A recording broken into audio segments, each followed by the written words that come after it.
আজকে আপনাদেরকে বানিয়ে দেখাবো মাটন ভুনা, যেটা খেতে কিন্তু দারুণ টেস্ট হয়। আর খুব অল্প সময়ের মধ্যে অল্প মশলায়ও এটা তৈরি হয়ে যায়। তো এই মাটন ভুনাটা কিভাবে বানিয়েছি চলুন আপনাদের সাথেও একবার শেয়ার করি।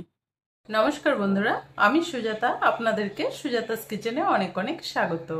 মাটন ভুনা বানানোর জন্য এখানে আমি 1.25 কিলো কিন্তু মাটন নিয়েছি, একটু চর্বি সহ। আর এই মাটনটাকে দেখুন, এতটা করে কিন্তু চর্বি নিয়েছি। মাটনটাকে ভালো করে ধুয়ে পরিষ্কার করে রেখেছি। এবার আমি এই মাটনের জন্য নিয়েছি এখানে বেশ কিছুটা পেঁয়াজ। এখানে 1.25 কিলো মাটনের জন্য 6টা আমি পেঁয়াজ নিয়েছি। পেঁয়াজটাকে কিন্তু খুব সুন্দর করে পাতলা পাতলা করে কিন্তু কেটে নিয়েছি। এই মাটন ভুনার জন্য কিন্তু পেঁয়াজটা একটু বেশি লাগবে। সাথে নিয়েছি এখানে 2টো রসুন, সাথে আছে একটা পেঁয়াজ, ভালো করে সেদ্ধ করে পিষে নিয়েছি। এবার নিয়েছি এখানে আদা, আদাটাকে একটু পাতলা করে পিষে নিয়েছি। এখানে আছে কাঁচা লঙ্কা, সেদ্ধ করে কাঁচা লঙ্কাটাকে তারপরে পিষে নিয়েছি। এবার এখানে আছে 3টে টমেটো, ভালো করে পেস্ট করা। তো এবার আমি রান্নাটা শুরু করব। তার জন্য এখানে প্রথমে একটা কড়াই ভালো করে গরম করে নিয়েছি। এর মধ্যে এবার দিয়ে দেব বেশ কিছুটা সর্ষের তেল। তেলের পরিমাণটা একটু বেশি রাখছি, যেহেতু এটা ভুনা হবে। তো এবার তেলটাকে ভালো করে গরম করে নেব। তেলটা কিন্তু একদম ধোয়া ওঠা পর্যন্ত গরম করতে হবে না, একটু হালকা গরম করে নিলেই হবে। এবার এই তেলের মধ্যে দিয়ে দেব আগে থেকে যে পেঁয়াজ কুচিয়ে রেখেছিলাম সেই পেঁয়াজটা।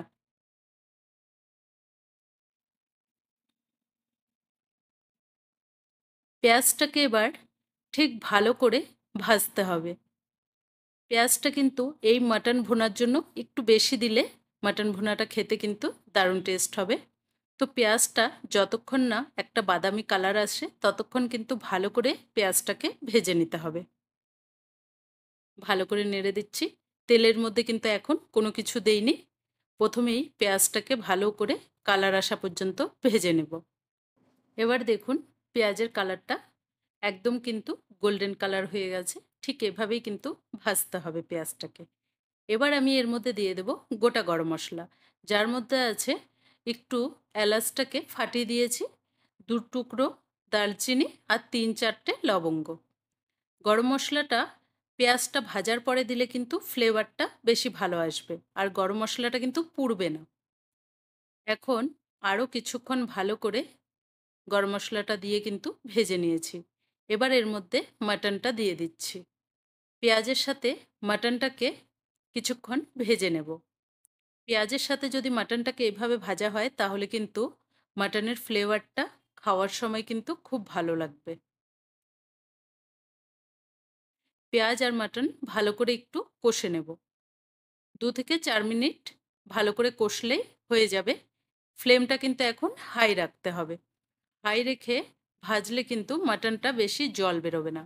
এবার আমি এখানে দিয়ে দিচ্ছি যে আদাটা পেস্ট করে রেখেছিলাম সে আদা বাটা, দিয়ে দিচ্ছি একই সাথে কাঁচা লঙ্কা বাটা, আর এখানে পেঁয়াজ আর রসুন বাটা ছিল সেটাও পুরোটা দিয়ে দিলাম। এবার আমি একটু ভালো করে নেড়ে চেড়ে দেব। আরও 1 থেকে 1.5 মিনিট ভালো করে কিন্তু এটাকে কষাতে হবে। এবার আমি এখানে দিয়ে দেব 1 চামচ কাশ্মীরি লঙ্কার গুঁড়ো, দিয়ে দিচ্ছি 1 চামচ ঝাল লঙ্কার গুঁড়ো। ঝালটা কিন্তু আপনারা আপনাদের পরিমাণ মতো দেবেন। দিয়ে দিচ্ছি হলুদ গুঁড়ো, দিয়ে দেব এখানে জিরে গুঁড়ো 1/2 চামচ, ধনে গুঁড়ো 1/2 চামচ। এখানে মশলাটার সাথে অল্প করে জল দিয়ে দিলাম। লবণটা অ্যাড করে দিয়েছি এই টাইমেই, কিন্তু ক্যামেরাটা হয়তো সেই টাইমে বন্ধ হয়ে গেছিলো, তো আপনারা কিন্তু এই টাইমে লবণটাও অ্যাড করে দেবেন। তো আমি এইখানে কিন্তু লবণটাও দিয়ে দিয়েছি। এবার কিন্তু মশলাটাকে ভালো করে কষতে হবে। যেহেতু এটা মাটন ভুনা, এটা কিন্তু যত কষা হবে তত কিন্তু খেতে ভালো লাগবে। এবার আমি এটাকে সুন্দর করে কষার জন্য কিছুক্ষণ 10 থেকে 15 মিনিট ঢাকা দিয়ে রাখলাম।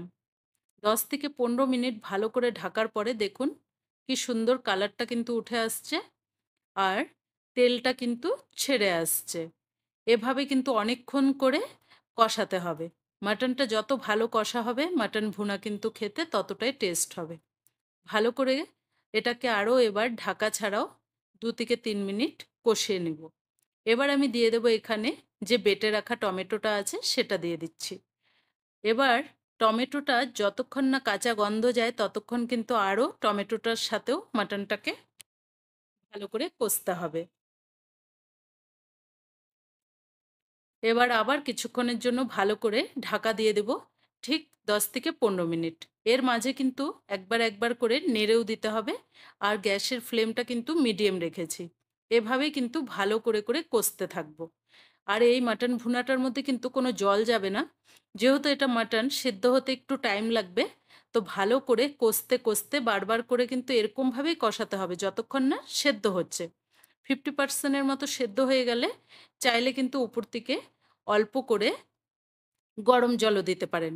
আমার যেহেতু এখানে মাটনটা জল বের হচ্ছে, তো এখনও জল দিইনি। এখানে নিয়েছি জায়ফল, জাবেত্রী আর এলাচ। এটাকে একটু হালকা গুঁড়ো করে নিয়েছি। জায়ফলের 4 ভাগের 1 ভাগ দিয়েছি। এখানে 2টো জাবেত্রীর নিয়েছি আর 4 থেকে 5টা এলাইচি। এটা দিলে কিন্তু মাটন ভুনার ফ্লেভারটা কিন্তু খুব সুন্দর আসবে। তো এটা দিয়ে আরও কিছুটা কিন্তু আমি রেখেও দিয়েছি, ওটা একদম লাস্টে দিব। আর জায়ফলটা দিলে কিন্তু মাটনটা খুব ভালো করে সেদ্ধ হবে, আর ফ্লেভারটাও কিন্তু দারুণ আসে। তো এবার এই মশলাটা দেওয়ার পরে আরও 1-2 মিনিট ভালো করে কষে নেব। আরও 1-2 মিনিট ভালো করে কষে নিয়েছি। দেখুন আবার কিন্তু তেলটা ছাড়া শুরু হয়ে গেছে। এবার আমি এখানে কিন্তু দিয়ে দেব কিছুটা জল, তাও কিন্তু পুরো ফোটানো গরম জল দিতে হবে। ঠান্ডা জল দেওয়া যাবে না, তাহলে কিন্তু মাংসটা ঠান্ডার জন্য সেদ্ধ হতে যাবে না। গরম জল অল্প করে দিতে হবে যেন মাংসটা খুব সুন্দরভাবে সেদ্ধ হয়ে আসে, না হলে একটু লেগে ধরবে আর টাইমটাও বেশি লাগে। একটু কমিয়ে কমিয়ে যদি ঢাকা দেওয়া যায় তাও কিন্তু জল ছাড়াও হয়ে যায়। আমি সামান্য অল্প করে জল দিলাম যেন মাংসটা খুব ভালো করে সেদ্ধ হয়। হালকা করে জল দিয়েছি, যেহেতু এটা কিন্তু কোনো ঝোল রাখবো না, একদম হালকা কষা কষা হবে। এবার আমি এই জলটা দেওয়ার পরে আবার একদম ফ্লেমটাকে লো করে 1/2 ঘন্টার মতো ঢাকা দিয়ে সেদ্ধ করে নেব। 1/2 ঘন্টা পরে দেখুন মাংসটা কিন্তু খুব সুন্দরভাবে সেদ্ধ হয়ে গেছে। মাংসটা একদম সফট হয়ে গেছে। এভাবে যদি একটু জায়ফল দেওয়া যায় মাংসটা কিন্তু খুব তাড়াতাড়ি সেদ্ধ হয়। আর দেখুন এখন গ্রেভিটা একটু হালকা হালকা আছে, এটাও আরেকটু টেনে যাবে। এবার আমি দিয়ে দেবো এখানে যে মশলাটা গুঁড়ো করে রেখেছিলাম, বাদবাকি মশলাটুকু দিয়ে দিচ্ছি এখানে। লাস্টে একটু দিলে ফ্লেভারটা খুব সুন্দর আসবে, আর ওপর থেকে কিছুটা ধনেপাতা ছড়িয়ে দিলাম।